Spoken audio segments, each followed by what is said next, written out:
વિગત વાત કરીએ તો અમદાવાદ શહેરમાં વહેલી સવારે વરસાદી માહોલ જામ્યો હતો ત્યારે એસપી રિંગ રોડ પર આવેલું ત્રાગડ અંડરપાસ વરસાદી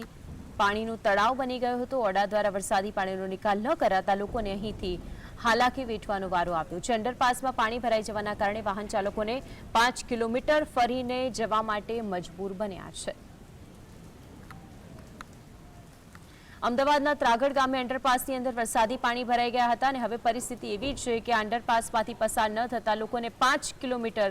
વધુ પસાર થઈને જવાની ફરજ પડી છે।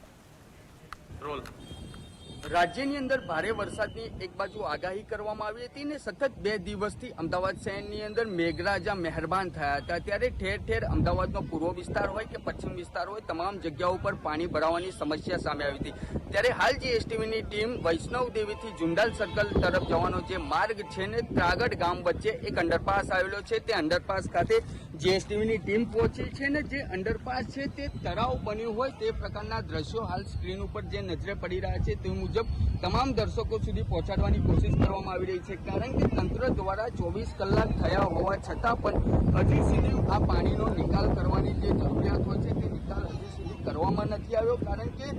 પ્રી મોન્સૂન પ્લાનની જે કામગીરી હોય છે તે તંત્ર દ્વારા એસી ચેમ્બરમાં બેસીને બનાવી તો દેવામાં આવે છે પરંતુ જ્યારે ગ્રાઉન્ડ લેવલ ઉપર આવવાની જરૂર પડે છે ત્યાં ગ્રાઉન્ડ લેવલ ઉપર કોઈ સત્તાધીશો હોય કે નેતાઓ હોય સરકારી બાબુ હોય કોઈ જ નજરે નથી પડતું કારણ કે જ્યારે પણ